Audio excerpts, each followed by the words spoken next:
Thank you. It really is an honor to introduce this panel. This is an illustrious panel of writers, poets, and thinkers. They, like James Baldwin, are important voices in social justice. And I have to say, as we begin the introductions, I'm giving like a Cliff Note version of their introductions because these are all extraordinarily accomplished people, so I hope you'll learn more about them as time goes on. I'm going to begin with Elizabeth Alexander.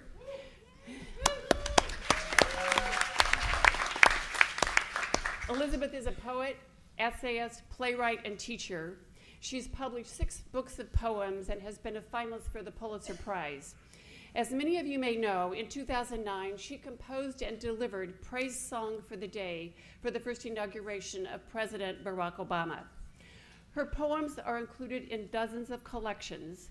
Her most recent collection is Crave Radiance, New and Selected Poems, 1990 through 2010. Her memoir, A Light of the World, will be released in 2015. The next person is Jeff Chang. Yay! Jeff is the executive director of the Institute for Diversity in the Arts at Stanford University. He was a founding editor of Color Lines magazine.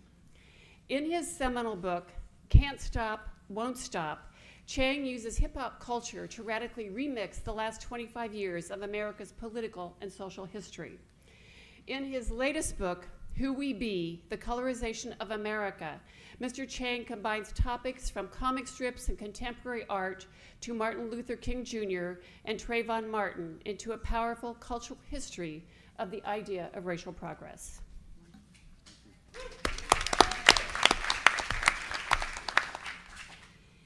And my next one is Jennifer DeVere Brody. Jennifer chairs the Department of Theater and Performance Studies at Stanford University. Her books include Impossible Purities and Punctuation, Art, Politics, and Play. She received the Monette Horowitz Prize for Independent Research Against Homophobia, and her work has been supported by the Ford Foundation, the Mellon Foundation, and the British Society for Theater Research. She and Nicholas Boggs are co-editing a new edition of Baldwin and Zock's book, Little Man, which is forthcoming. Our next panelist is Edwidge Danticat, who was born in Haiti and moved to the United States when she was 12. She's the author of several acclaimed books, including Breath, Eyes, Memory, an Oprah Book Club selection, Crick Crack, a National Book Award finalist, The Farming of Bones, The Dewbreaker, and Create Dangerously.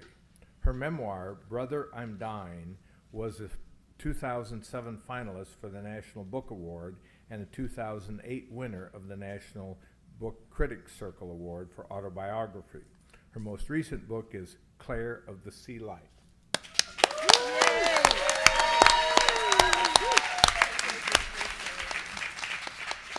Claudia Rankine is the Henry G. Lee Professor of English at Pomona College and the author of 4 collections of poetry, including Don't Let Me Be Lonely, Plot, The End of the Alphabet, and Nothing in Nature is Private. She's the winner of the Jackson Poetry Prize and a recipient of fellowship from the Academy of American Poetry, the National Endowment for the Arts, and the Lannan Foundation. Her latest book, Citizen, An American Lyric, was a finalist for the National Book Award in Poetry. Claudia recounts mounting racial aggressions in 21st century daily life and in the media.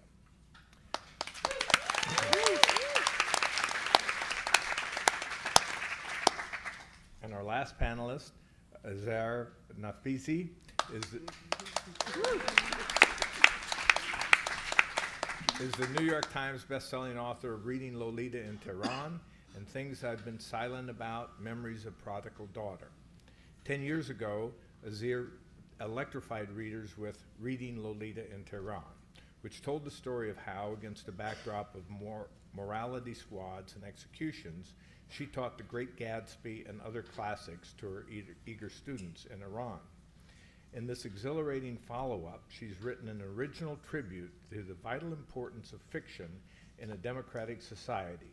She invites us to join her as citizens of her Republic of Imagination, a country where the villains are conformity and orthodoxy, and the only passport to entry is a free mind and a willingness to dream.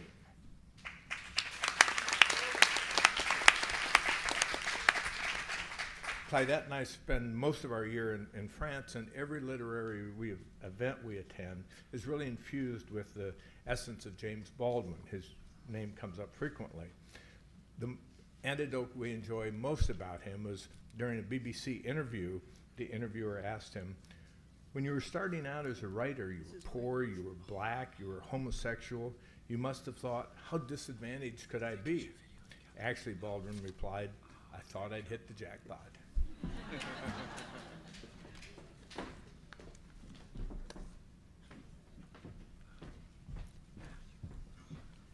So just very briefly, a welcome from Claudia and myself.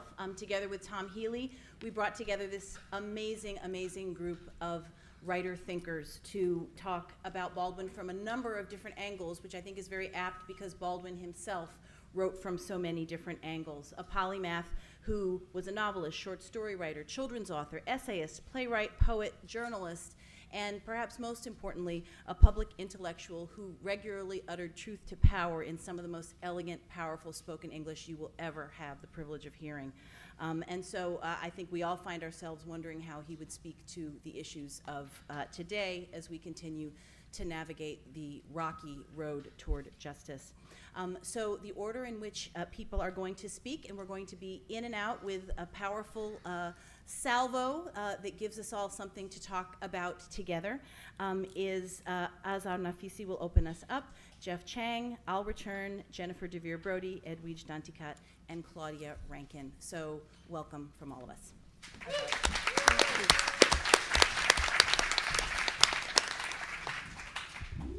It's absolute pleasure, actually. Pleasure before privilege. Pleasure and a privilege to be here with you today celebrating James Baldwin with this amazing panel. I was going to read that quote, which was just read here. But before reading that quote, I wanted to say, we are here to disturb the peace. And this is not mine. This is a quotation from James Baldwin. He felt that as a writer, as Edwidge, you talk about reading dangerously, and you bring Camus into the whole picture. I think the role of every writer, or at least every committed writer and every committed reader, is to disturb the peace and to know that once you go into a book, you are going to be jumping down that hole without knowing where you're going, and you are going to be living dangerously, and you should accept the price for that. Now, James Baldwin, his whole being seemed, I mean, existentially, he seemed to be subversive. Existentially, he seemed to be disturbing the peace and celebrating people the way we have now Martin Luther King in stone in Washington is not creating statues in stone and praising people, but it means to follow the road through catching the spirit of these times and applying their living dangerously to the times we are living. And one reason I'm here is because I believe that James Baldwin is not just relevant and subversive and dangerous for his times, but in fact, the kind of transition, times of transition we live in today, he is far more dangerous for us today. You know, and you know, a society that is being sort of saturated with love of comfort and love of illusions which create that comfort. Okay, so to make a very long story short, I'm going to just add 2 sentences that Baldwin said when that reporter asked him, you know, aren't you really having a bad time? And you should see that clip. Baldwin, his eyes just mischievous, bloody mischievous, you know, looking and saying, no, I thought I'd hit the jackpot. It was so outrageous, you couldn't go any further. So you had to find a way to use it. And use it he did. He did not become a victim. That is the first thing that he refused. And you have to remember that at the times he was writing. So his first book, that someone far better than I would be discussing, Go Tell It on the Mountain, established him as a great, what was called at that time, Negro writer, you know. That book came out 2 years after J.D. Salinger's Catcher in the Rye. I believe that Go Tell It on the Mountain deserved as much, if not more, than J.D. Salinger's book to be called the great American novel, because James Baldwin brought to us a new perspective, a new character, and a new language. And then everybody was happy because we picked him and categorized him and put him in a box and said, you're a great Negro writer. He said, am I? The second book he wrote was about a white male gay writer living in France. His agent told him, burn the bloody book. Knopf, his publisher, told him, look, you've got your niche, you've got your constituency, you write this book, you're going to be in trouble. And he said, I told them, and since I'm quoting Baldwin, I will allow myself to say it. He said, I told them, fuck you. and I went and published in England. And he said that I had to write that night, but I'm not, and he said that Giovanni's Room was his Declaration of Independence. He said I had to write them, but this was a gate to my writing. He was always a writer. We're going to have a conversation, so the only thing I want to say about Baldwin, he was a great civil rights activist, one of the greatest, but the important thing that he always focused on was that he was a writer, and as a writer, he was always subversive. He refused to go into the domain of his oppressor, and that is what made him so strong. He was afraid of hating the way the oppressor made him hate. And that was something that people in his own time could not accept. And that is something that people in our time cannot accept when they choose ideologies and when they become comfortable because they know who the bad guys are and who the good guys. There's a lot more to say, but fortunately there's so many wonderful people to be saying it, so that I will now shut up, and I hope that we will disturb the peace.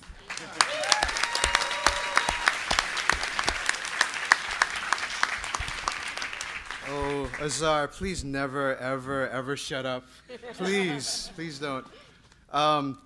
So James Baldwin is always relevant, but he seems really relevant, especially right now in these dangerous times.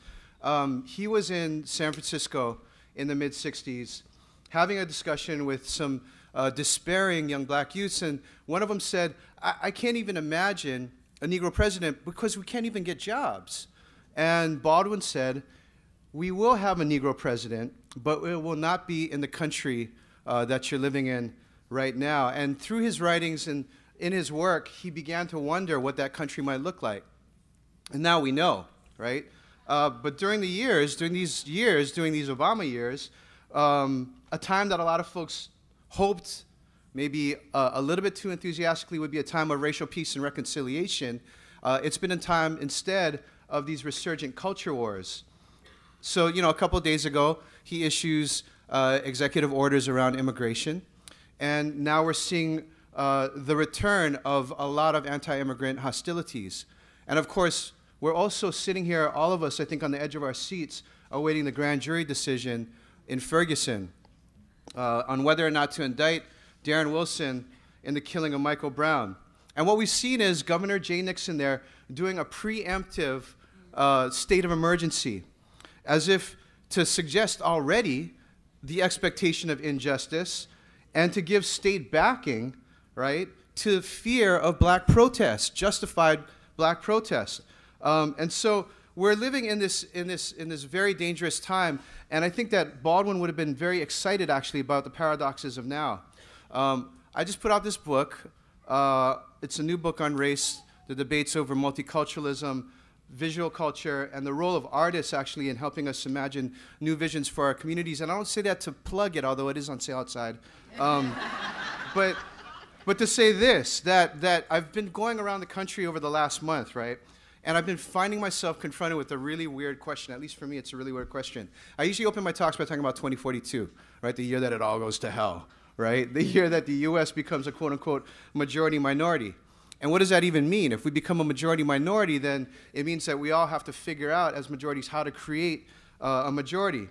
And so I've been asked a lot of questions around this. And you know, I think that we obviously still need to have real talk about resegregation, about inequality, about cultural inequity. That's the kind of conversation that we need to have. That's the kind of conversation that James Baldwin wanted us to have. But I've been asked this strange question. It comes back down to, Jeff, what is the future of white people?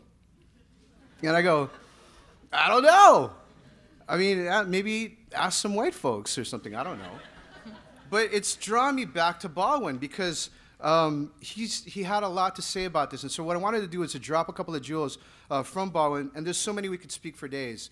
But he addressed the question of this majority, of trying to form a new majority. He had an essay called In Search of a Majority, and Nobody Knows My Name. And he said, whether I like it or not, or whether you like it or not, we are bound together forever. We are a part of each other. There is no way around this.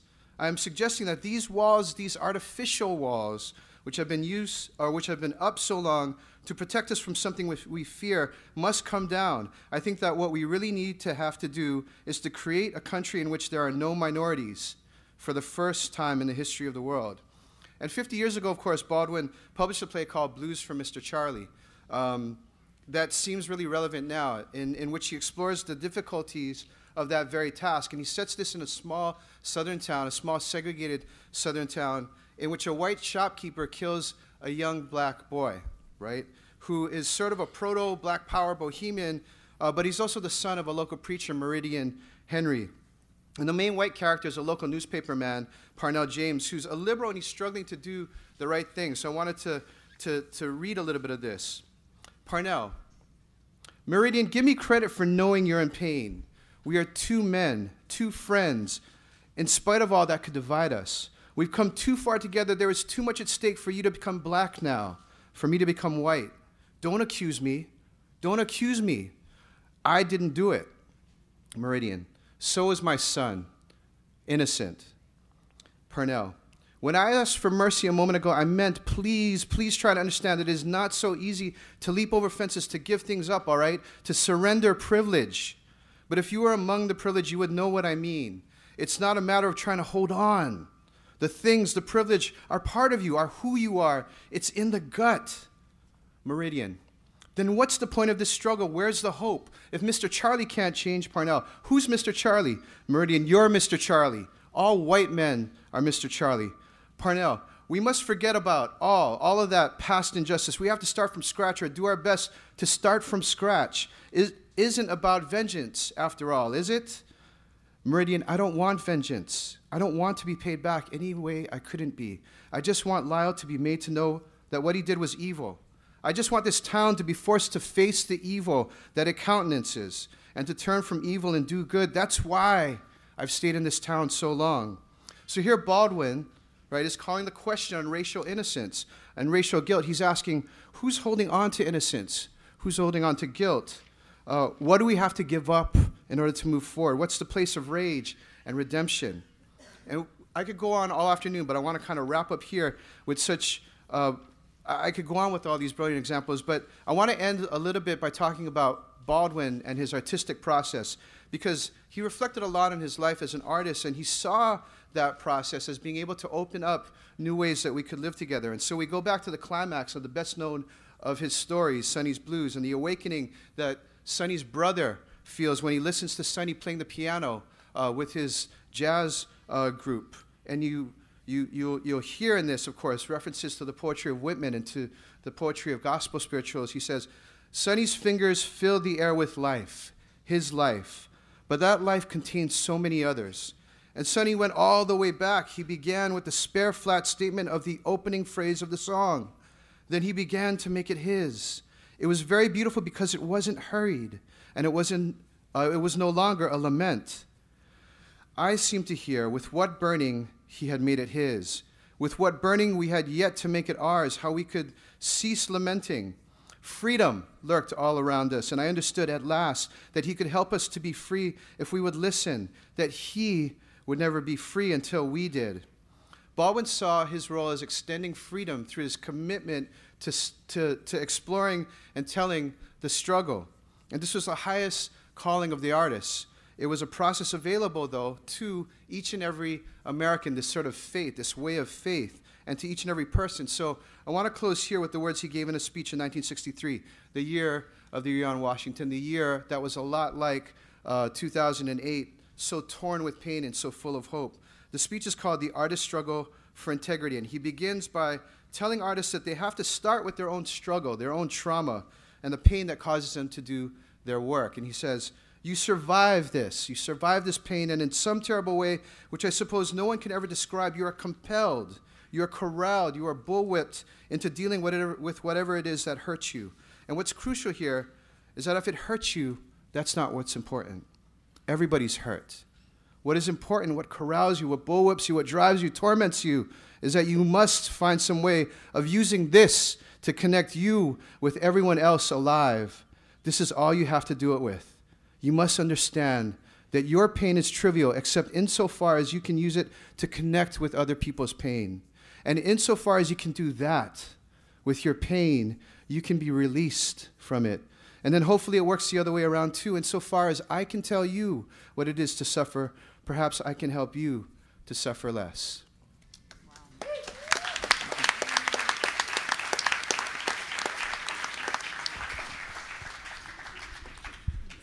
I'm going to talk about the Baldwin sentence. So I've been reading Baldwin forever, since I first encountered the indelible notes of a native son on my parents' bookshelf when I was in high school. And I think that his most amazing accomplishments among all of them are in nonfiction prose, in the essay form, written in an American golden age for the essay. For Baldwin, the essay form combined and showcased his journalistic ability, his storytelling skill, his ear for voice, and his ability as an analyst of texts from books to films to the many quotidian texts of American culture. These many powers of observation led him to bold and discomforting conclusions and to the earned grand pronouncement. And in the essay, we see his most extraordinary unit of thought, the sentence. In that primary unit of language, I think we can think about his contribution to the function of careful language in a multicultural society. He could write a pithy declarative sentence such as, we, who was this we? Think of all the suppositions and assumptions this cracks wide open, all that it undoes and then makes room to build. We, who was this we? Or a sentence like, an oblique confession is always a plea, which is almost a throwaway in the essay in which it appears, but it's a statement that I find haunts me with its very deep understanding of the subtleties of human emotion and behavior. And then, perhaps most famously, there is the intricate Baldwin sentence where clause piles upon clause, logic shifts direction, and clean but intricate syntax forces rigorous habits on the reader. With one of these sentences, you must sustain complex thought and you must contend with paradox. You must reconcile contradiction. You must consider what the semicolon and the colon perform and make possible, their additive power not only for words but for the thoughts they contain. Colon and semicolon seem to be his favorite punctuation marks. Speaking with an Italian friend who is a scholar of American literature, I once discussed the translations of Baldwin that are available in Italian. She told me these very kinds of Baldwin sentences had proved so challenging to his primary Italian translator that she broke the long sentences into separate sentences, unable to contain the intricacies in one grammatical unit. My friend and I both bemoaned this. Then he is no longer Baldwin, we said, dramatically. And that made me realize how much he demands of your thinking with a single sentence in this mode. Why not a string of sentences? Because things are connected. even as they are nuanced and distinct, which really echoes what Jeff concluded with. Baldwin's grammar marks a thought process and an ethic. What does it mean, then, to live in the sentence that by its structure can understand the distinction between Sunni and Shia, Ethiopia and Eritrea, Harlem and Homewood, and so forth? What does it mean to ask the mind to embrace paradox? What does that mean to our own senses of who we are? The Baldwin sentence is literally arresting. It makes you stop and think. It makes you reread. It makes you slow down. It haunts you and makes you change your mind and then change it again. Its very structure calls you into a learning process. I think of Baldwin sentences I've lived with for a long time, and this has already been read out. This world is white no longer, and it will never be white again. It comes at the end of his essay, Stranger in the Village, which concludes his first collection of essays, Notes of a Native Son. The repetition of the word white is the genius of the sentence. The first white is the whiteness that has acquired quotation marks around it, an ideological whiteness that has become a way of justifying, dismissing the humanity of others. The clear and non-judgmental fact, 2042, of "and it will never be white again," is a hope for the future, a new white, if you will, and thus a new of color, and thus a new world, the world we ought to live in, the world we strive for, where something as insignificant as color itself does not divide the world into opportunity and limitation. There is simple fact in his declarative sentence, for after all, white people are the minority on the planet and shortly in this country. Baldwin's use of the word world, and there is also in that word beautiful, wild hope that is not marred by high-flown hyperbole. I mentally insert my own exclamation point at the end of that sentence. The world is white no longer, and it will never be white again. I think it's implied if you read the beauty of wild hope into that sentence and hear the sentence as a shouted declaration of possibility. But Baldwin did not use an exclamation mark there. The meaning is all in his powerful syntax. Baldwin wrote about the inequities in our school systems and of the unfinished work of integration and parity. He understood also the bravery that it took for students to leave communities that, if underserved by educational resources, were nonetheless home. Those young people's bravery leads them forth to somewhere largely unknown to the members of their home community. And so I wanted to read a short bit from the essay, They Can't Turn Back, because it's about segregated education here in Florida in 1960. He wrote, "Go back to where you started, or as far back as you can." He's talking to integrating kids. "Examine all of it. Travel your road again and tell the truth about it. Sing or shout or testify or keep it to yourself, but know whence you came. This society makes it necessary that they establish in the child a force that will cause him to know that the world's definition of his place and the means used by this world to make this definition are not for a moment to be respected. This means that a parent must prove daily in his own person how little the force of the world avails against the force of a person who is determined to be free." Now, this is a cruel challenge, for the force of the world is immense. That is why the vow, "My children won't come like I came," is nothing less than a declaration of war, a declaration that has led to innumerable casualties. Generations of Negro students have said, as all the students here have said, "My daddy taught me never to bow my head to nobody." But sometimes daddy's head was bowed. Frequently, daddy was destroyed. 1960, writing about Florida.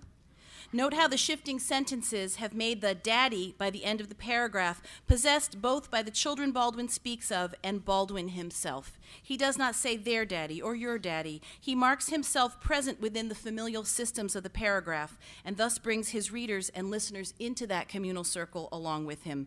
This is the gift of empathy grammatically encoded. This is what Baldwin's genius teaches us.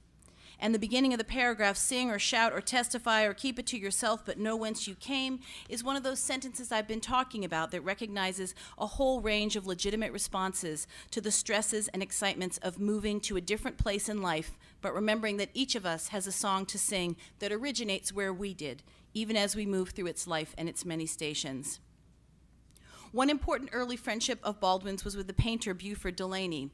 Baldwin wrote, quoting Delaney, "Lord, I was to hear Buford sing later and for many years, 'Open the unusual door, Lord, open the unusual door.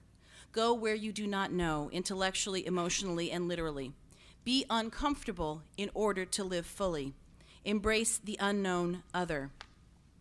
Baldwin, of course, left the country when he was a young man trying to move further along his journey as an artist and also trying to get some perspective on a United States that in the early 1950s was not a hospitable place for black people, not fully so now. That perspective is crucial for us. We need to take that legacy of travel and understanding ourselves as citizens of the world, of widening the angle with which we think about multiculturalism today. The world is white no longer, and it will never be white again. This is not just about black and white in the sometimes tedious and diminished American context, but also about the self in a global context. Baldwin has shown us how black experience, African American experience, offers the fortunate perspective of a unique position in its historical relationship to this country, a counter-knowledge, another perspective on Americanness, based on knowing that America has not always been fair, nor made nor kept the same promises to all of her children. African Americans would not have survived without that possession, without developing these multiple strands of knowledge to form the critical consciousness that we all need to move through this complicated world. The last Baldwin sentence I'll leave you with is this one. The root function of language is to control the universe by describing it. We know we can't fully control anything, but to the extent that each day is an effort to bring order and sense to chaos, to see and make connections, we do that as we live in language that defines us and defines our world. Baldwin shows us how to use it meticulously and well, how that matters, and how the mighty force of a hard world can nonetheless find grace and clarity that does not deny complication in a language that, after all, is all and what we have, sentence by sentence. Thanks.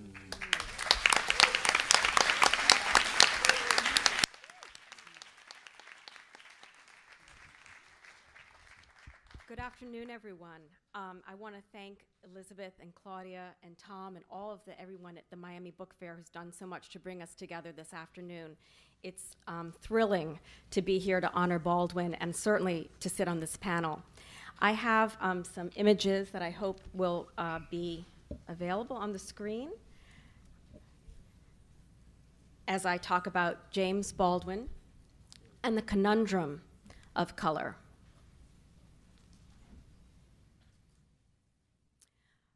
The world is white no longer and will never be again.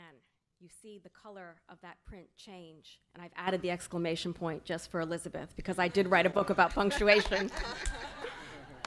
In the full light, no one is white and no one is black. Yoran Kazak. In 1976, Baldwin published a book called Little Man, Little Man. His collaborator on the text was a visual artist named Yoran Kazak. And I want to thank my collaborator on some of this work, Nicholas Boggs.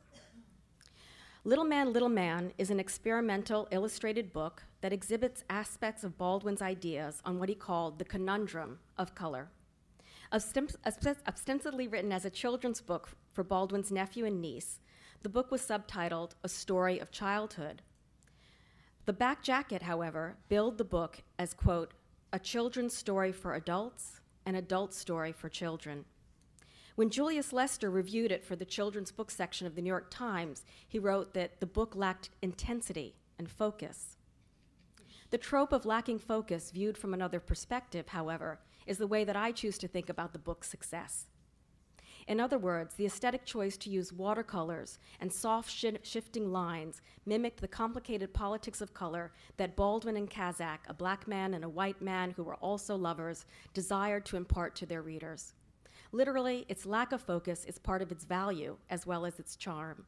The book's quote-unquote sketchy characters blur the boundaries between black and white and pick up on the ethic that you've already heard so many of my colleagues here talk about. Little Man, like Baldwin himself, defies distinctions of genre, authorship, audience, and black art. Baldwin and Kazak dedicated the book to their mutual friend, Beaufort Delaney, and who introduced the two in Paris in the 1950s.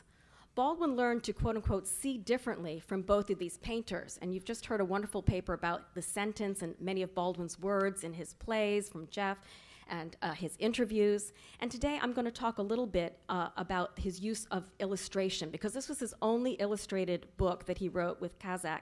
And he did a book with Richard Avedon, with whom he'd gone to high school, but that had black and white photographs. So part of the point I'm going to pick up is thinking about coloredness and the color in Baldwin, and how he learned from painters as well as the world in general.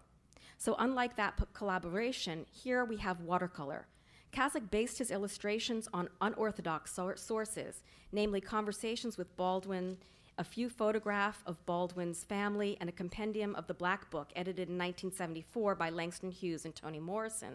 But he'd never actually been to the United States. So Kazak's the illustrator, and he's doing this. They wrote the book together across the globe, in Tuscany and Rome, in the south of France, and in London. So after doing the entire version of the book in crayon drawings, and you'll see some of the early sketches here, Kazak switched to pencil drawings and ultimately chose watercolor for the final version. It was this medium that would enable him to, quote unquote, imagine the unimaginable. The result is a sketchy aesthetic with bleeding colors in which the characters' faces sometimes appear only partially painted, offering a primer on how to read the conundrum of color. Baldwin remembers once that when he was in the village with Buford Delaney, waiting for the light to change, that Delaney pointed down to a puddle. Baldwin looked, and all he saw was water, until he looked again and saw the oil had made everything slick and softly lined. Seeing the reflection of the city in that way was a revelation to him, and he said that that is when he learned painters have taught writers how to see. Although always identifying himself primarily as a writer, it is clear that Baldwin had a cinematic eye. In fact, he was working on Little Man while finishing his book on film, The Devil Finds Work. It employs first and third person, black and standard English, close-ups and long shots. You can see one here that's kind of a medium shot with music all up and down the street. And it reads alternatively as a graphic novel, a comic book, a storyboard, a musical score. Its genre is a conundrum and might best be compared with Melvin Van Peebles, and this might be a bit salacious, but here we are, his blaxploitation X-rated classic, Sweet Sweetback Badass Song, which also starts with a young boy's initiation. Since the book, like the movie, deals with adult themes, so in this purported children's book for adult book for children, we have drug addiction, alcoholism, urban blight, and police brutality. It does not eschew the violence of urban life for Black Americans, then or now. The Black Jacket explains that because the characters are children, the story dances along with the child's rhythm and resilience, making an unforgettable picture of New York as it looks to those who are, quote, black, poor, and less than 4 feet high. Little Man is actually, though, a series of incidents, accidents, and coincidences that ends in a dance, and this is the last image from the book. It blurs the boundaries between abstraction and realism and can never be read as speculative fiction, imaginative, imaginary, and about possibility. So the disjunctive narrative looks at 3 black children, TJ, WT, and Blinky, 2 boys and a girl, as they navigate their day in Spanish Harlem. But it really doesn't have the traditional pedagogical impulse of children's literature. Again, it's kind of a strange book. There's no lesson to be learned, and the final tableau, which you see here, has the characters crack up, a Black vernacular term for both laughing and acting crazy. Such an act may be read as an remedy, if not an ethical solution, to the problem of random acts of violence that happen in the book. It also gives us diverse representations of Black and brown children who inhabit alternative gender expression. The dungarees wearing Blinky, who also has eyeglasses that blink on and off, changing the colors in the text, struts her female masculinity, and it is the boys who copy her as she copies Black male sports figures such as Sonny Liston and Hank Aaron. Blinky's character foregrounds visuality, looking, seeing, being seen, and witnessing, each a key word for Baldwin. And we should not forget that Baldwin himself, because he was such a great activist, as we heard earlier, was under the gaze of the FBI. TJ says, Blinky, she a funny color, her color changing all the time. She always make TJ think the color of sunlight when your eyes closed and the sun inside your eyes. And Kazak used a lot of yellow images in Blinky's eyeglasses, as you see here, to signify on the Black Book I mentioned earlier, whose last advertisement was an imperialist one for sunlit soap that is clean and white. So again, they're working here with color against a notion of the black and white. And just to conclude, the book provides a means of seeing the world as we aren't usually taught to see it. It is the evidence of things not seen that always seem to catch Baldwin's eyes. The text and illustrations in Little Man, teach us how to read and see the world in visionary, unimaginable ways. By drawing the reader's attention to the constructedness of its own racialized language, the book gives readers another modernist experiment in race and literary form. Think Stein's Melanctha, Gwendolyn Brooks's Maud Martha. I have some images here of Glenn Ligon, who's also doing a kind of adult coloring book working with these similar themes. Clarissa Slee's artist's book about reading Dick and Jane with me, which, though black and white, also plays around with graphics and tries to mess with that story of Dick and Jane as the kind of little children in white America, which we will no longer be.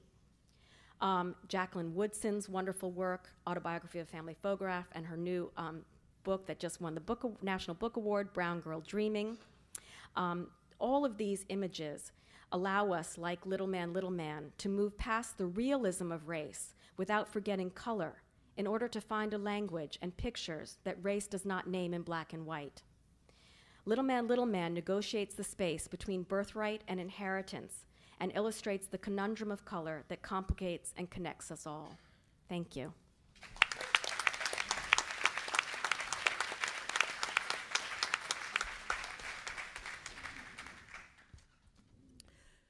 My remarks will be a little bit personal, and I'll close with a brief reading.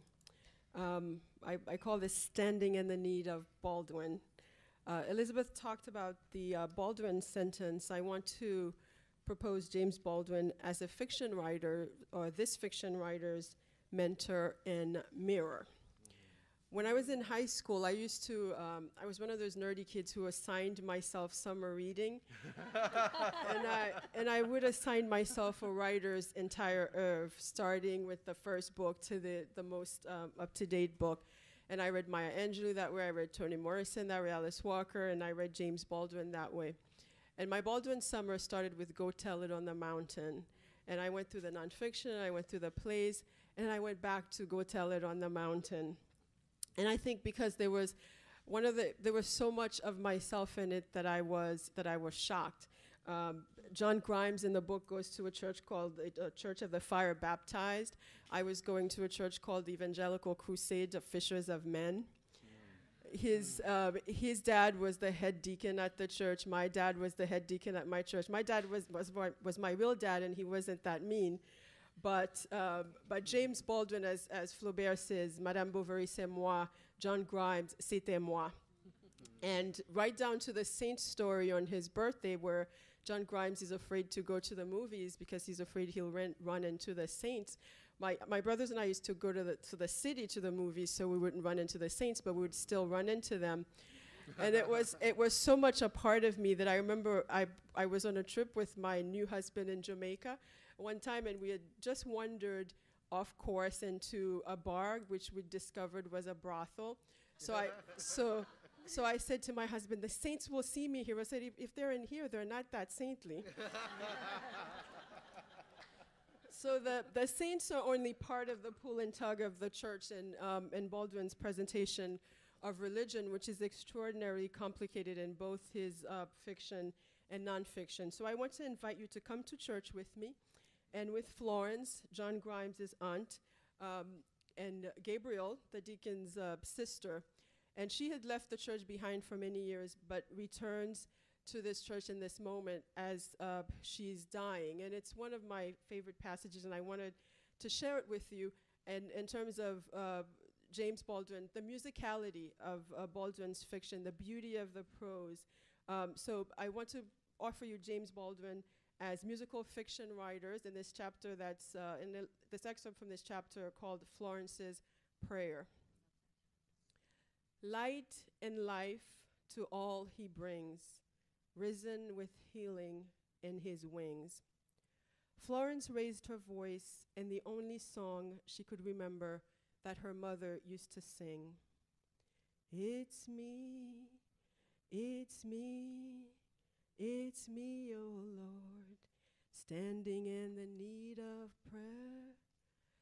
Gabriel turned to stare at her in astonished triumph that his sister should at last be humbled.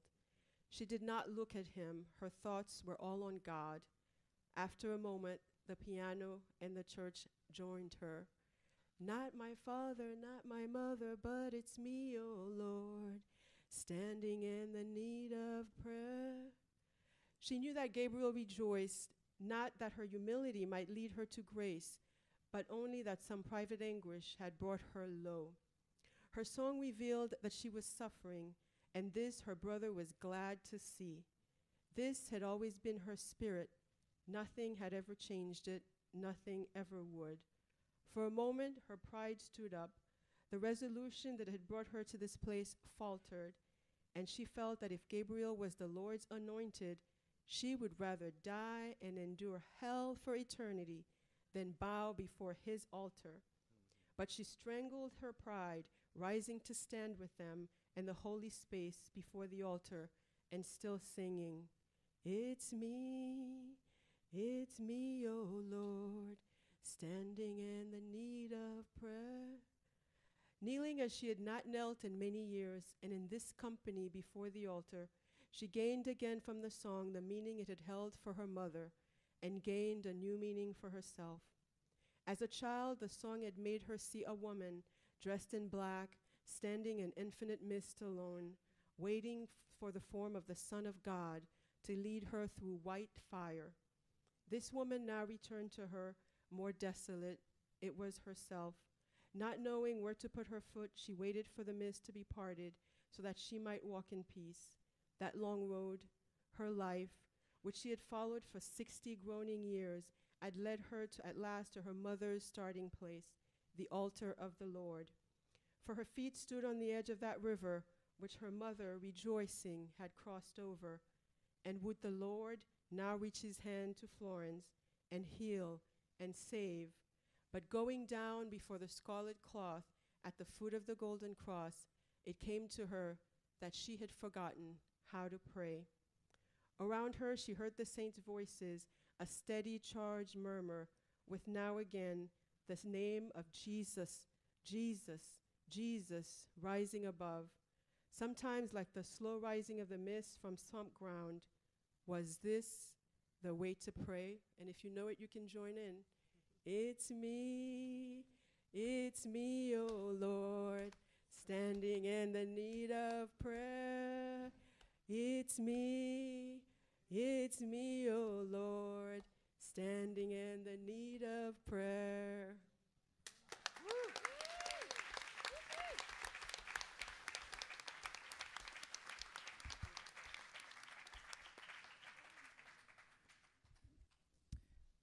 Good afternoon. I was thinking when I sat down to do this, what would James Baldwin do? And I decided that he would step into the trembling that we're in. Since Michael Brown was shot to death, twice in the head and 4 times in the body by Officer Wilson, I realize I have been waiting for news of an indictment a part of me doesn't believe is coming. It's the same I don't dare invest feeling I had when President Obama ran for office in 2008. Obama as president was something I believed should happen, but in order for it to happen, a portion of Americans would have to consider his policies separate from their skin color. It was difficult for me to place trust in the possibility that this could happen. I wanted it to occur, but I was certainly ready for it not to. After all, as Hillary Clinton pointed out in May 2008, as she was under increased pressure to drop out of the presidential race to allow Obama to begin his campaign, quote, Bobby Kennedy was assassinated in June in California, end quote. Anything bad could happen was her point. She would later apologize, quote, I regret that if my referencing that moment of trauma for our entire nation, and in particular the Kennedy family, was in any way offensive. I certainly had no intention of that whatsoever, end quote. Certainly not. As the remark was directed at Obama, not at the Kennedys. But she brought out into the open something we all knew. The black male body was vulnerable in these United States. It was vulnerable in terms of mortality, and it was vulnerable in terms of justice. In 1991, after the beating of Rodney King, the entire country was given a lesson in what it means to rely on our fellow citizens to mete out justice to the bludgeoned black body. When the jury came back with a not guilty verdict in the face of documented police brutality, the message sent was a blunt blueprint for the disappointment, negativity, distrust, incoherence, and grief that is required for black citizenship. As the critic Lauren Ballant has argued, the verdict made clear there is a non-relation in the relationship between the black body and justice. It is the impasse we keep coming up against. The slipperiness around the legal aspects of the shooting of Michael Brown began years before his unarmed body was shot 6 times and lay face down in the street. For 4 hours he was left, uncovered at times, as if the police forgot what was bleeding out on the hot tar was human. The livery service guy who eventually took Brown's body to the morgue claimed that for 2 of the 4 hours he could not find a bulletproof vest to wear in order to collect the body in the tense environment following the shooting. Though no one was specifically threatening him, because the presence of the onlooking, grieving, and stunned black crowd is inherently endangering, the decision was made for him to wait in the car. It took more than a week to be told exactly how many times Brown was shot. In that time, the St. Louis police chief offered a vague description of the number of shots as, quote, more than a couple times, but not much more, end quote. In the same period of time, Wilson's name wasn't released because the police department didn't want him to feel unsafe. It sometimes literally feels like I am holding my breath in the face of such supremacist reframing in order to prepare myself for what is a predictable, if not a predetermined, act of injustice. On the 7th day after the shooting, Officer Darian Wilson's name is released, along with the video of Brown's shoplifting. The video of the teenager stealing and pushing the store owner seemed to provide a justification for Brown's virtual execution by Officer Wilson, since no one could have survived the bullet to the head, according to the autopsy report. The unspoken spoken suggestion that the allegedly criminalized black body deserves to be executed stirs up in me a wariness that makes the indictment appear to be a few more bodies down the road, but not without us disturbing the peace.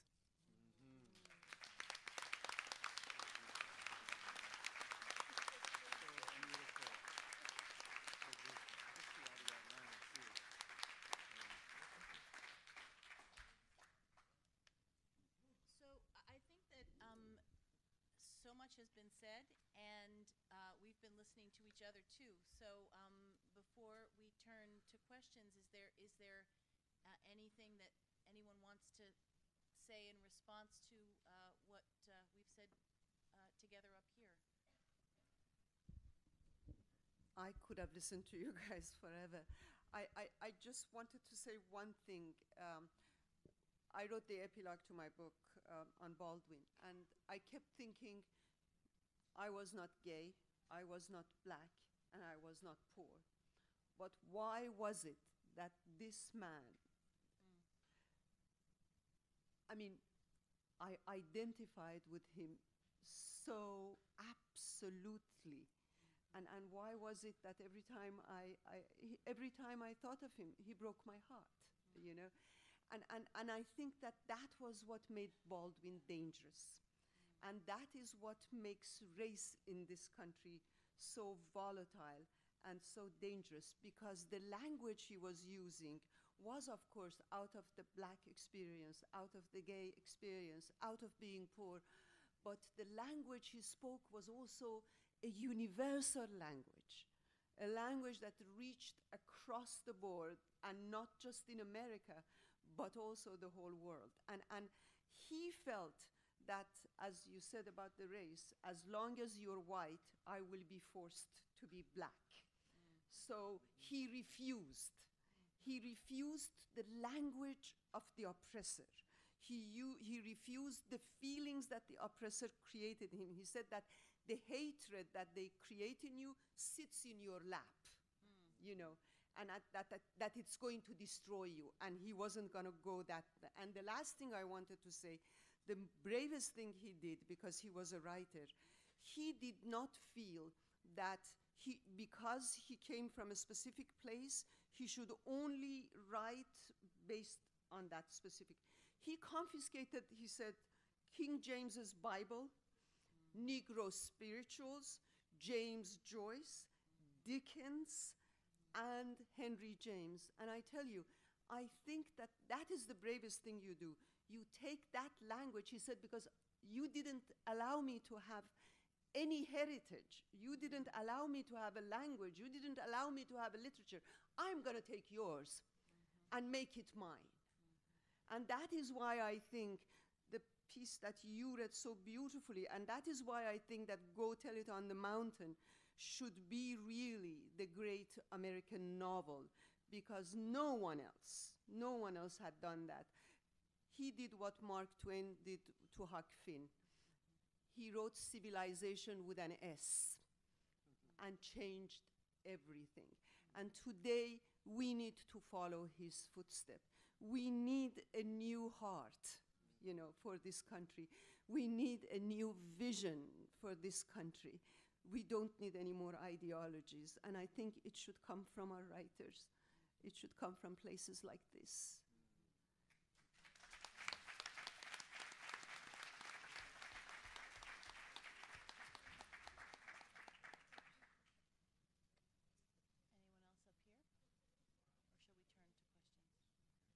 Okay, your questions, please. Are there microphones over there? Yep, there's a microphone, and is there another one? That's the one.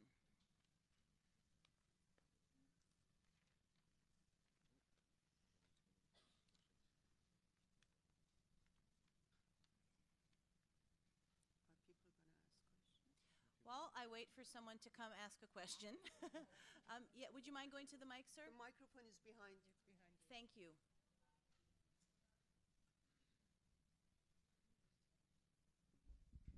It's more a commentary than a question, actually. You know, since I grew up in the 60s, you know, and I experienced the turbulence and the inferiority and the fear of growing up vulnerable. I didn't think I was going to live to see 20.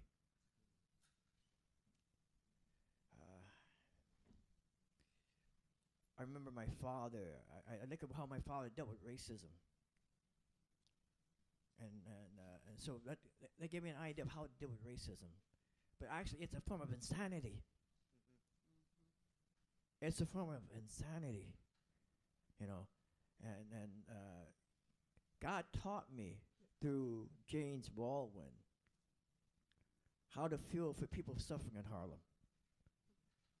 When I read The Fire Next Time,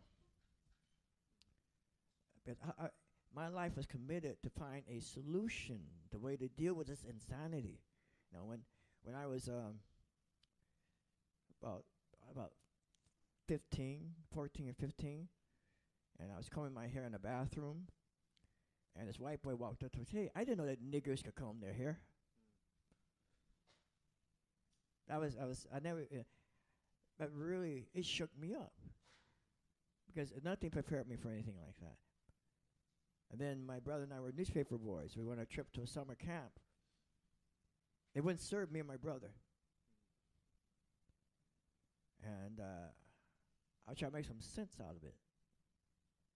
I said, if I'm evil, they know I'm evil, it makes sense. They don't serve me their food. But they treat me as if they do know me, but they've never seen me before up there in their life.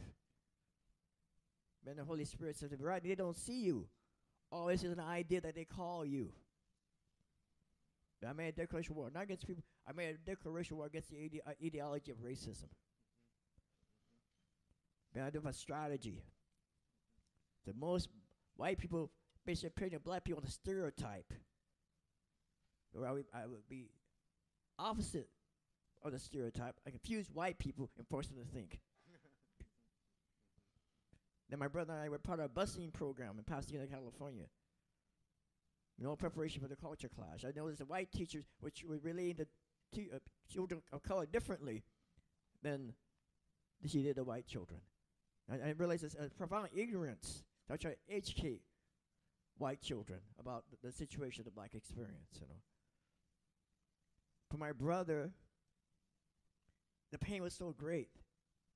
The only way he could deal with the pain was through drugs.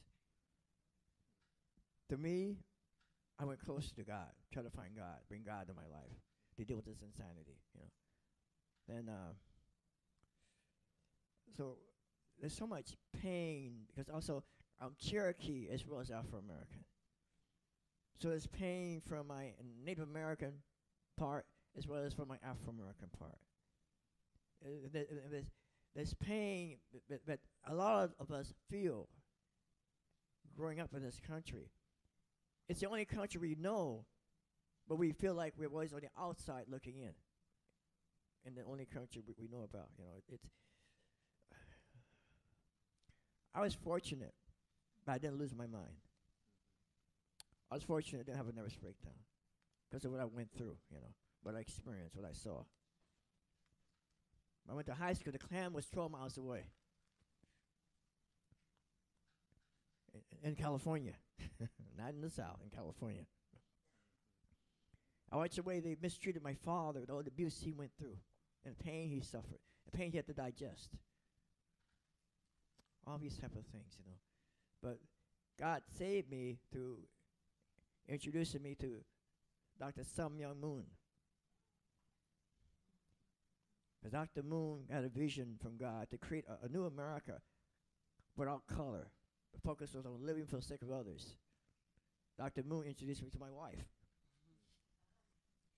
And sir, thank you. And right. Do you want to turn that to a question, or have you shared? The sharing I'm doing now is the sharing of pain, not only that I go through, but sharing the pain that many young people who made it this far, those of my generation went through.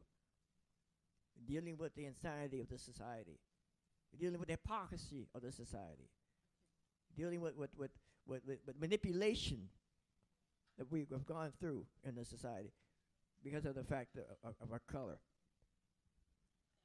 So, what's interesting about what you said is the fact that what alleviated the pain was the love, and I think for Baldwin, love was an antidote, or the journey towards love became an antidote.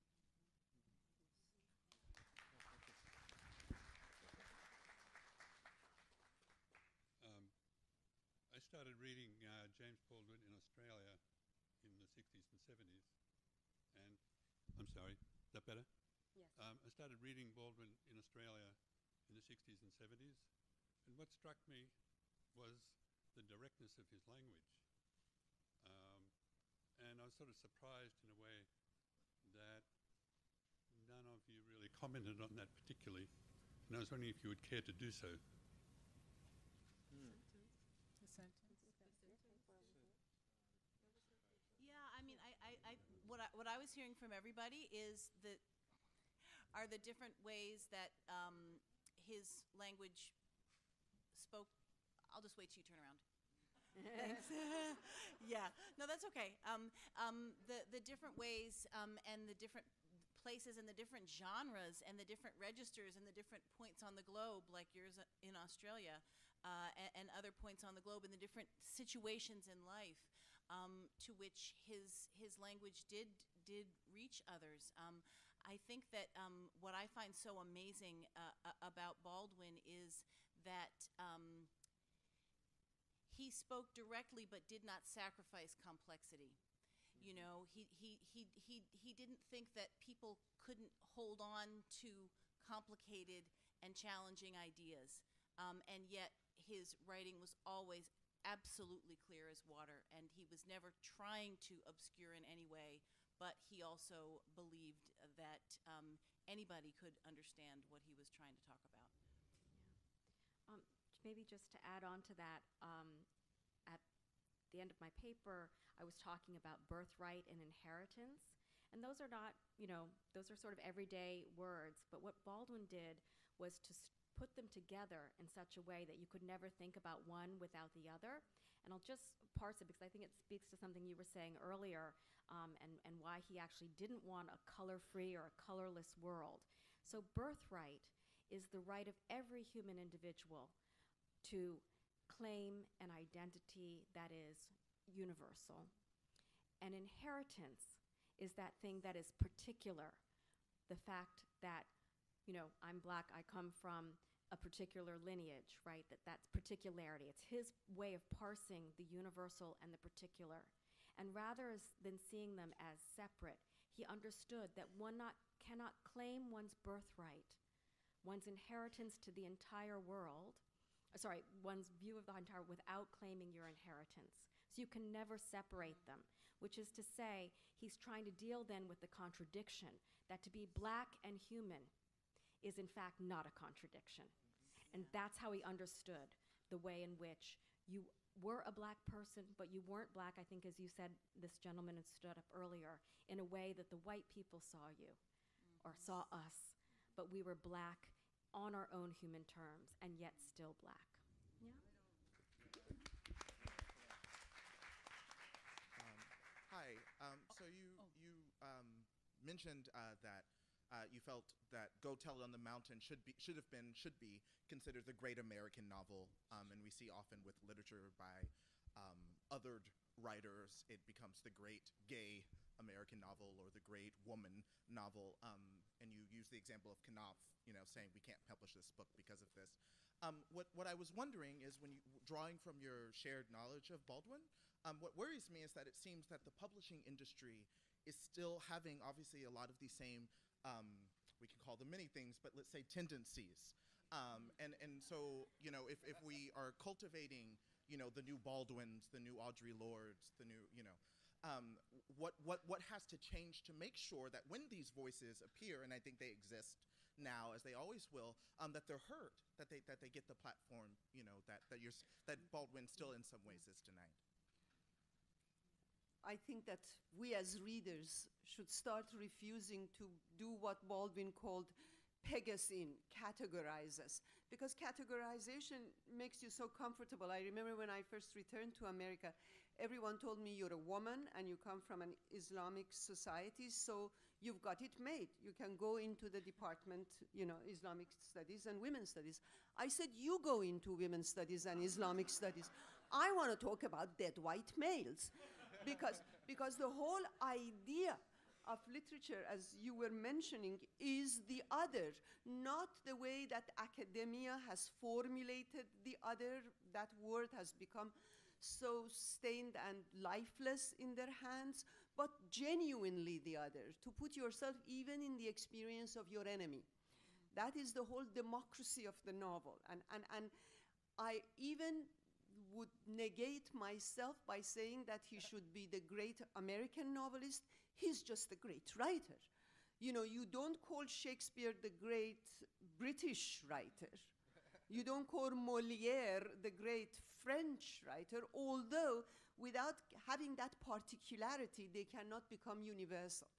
And I think that in this country, we, the readers, the students, the writers, we, the ones who want to remember to remain strangers and outsiders, we are the ones who should refuse this categorization and send the message. We really need to do that. It's very dangerous. You remember that when they were talking about Baldwin, there's a film where they talk, and New York Times had an article that people are not reading Baldwin anymore as much, and they only talk to the African American students. I was thinking, my son needs to read Baldwin far more than the African American students, You know, why are you only picking them up? You know, so I think we should really fight this culture.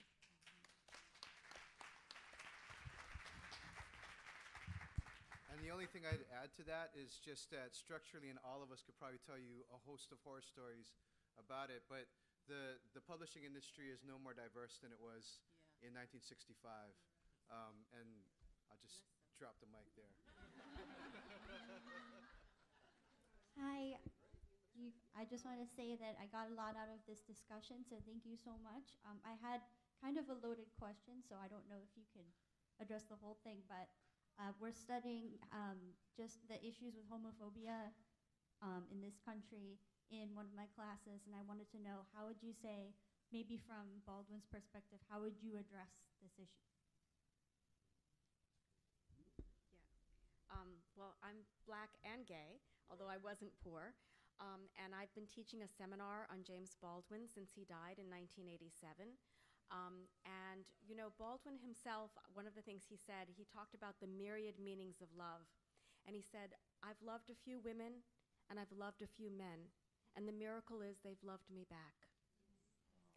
And so when, at the end of Claudia's speech, she talked about love healing in her response to the gentleman over here, Baldwin also wrestled, you see again, it's a question, around the universal and the particular. And he would very much, I think, reject the idea of being called a black gay writer, and it speaks to very much what the panel is. And you see, the labels themselves already evoke a certain kind of image and stereotype that could make us think we don't have something to connect around, that we don't share a similar legacy, and even more, a dream of the future and a possibility.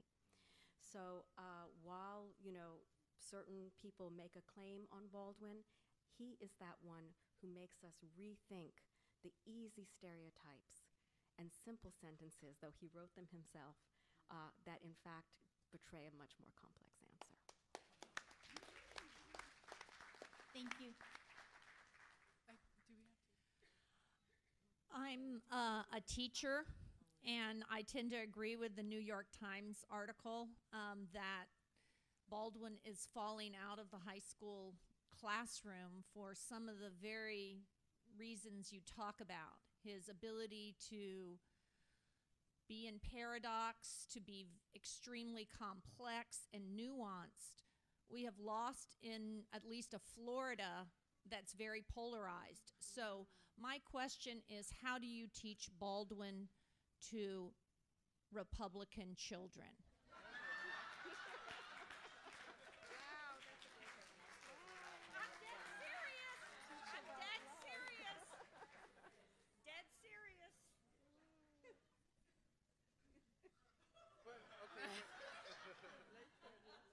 Well, you know, you could start with online. There's a debate, early 1960s, at Cambridge between Baldwin and William F. Buckley Jr. And they are both asked to answer the question, is the American dream at the cost of the American Negro? So you could begin there.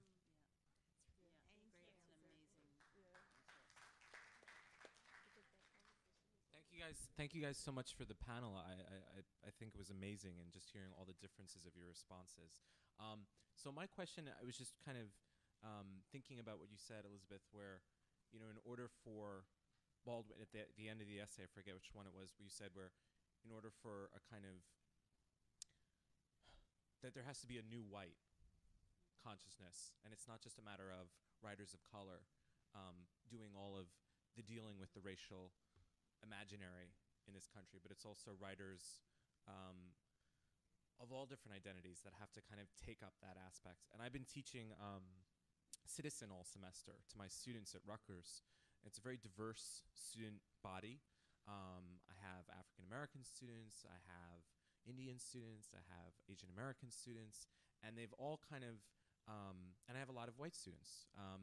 And they've really been galvanized and been able to talk about the text in really amazing ways.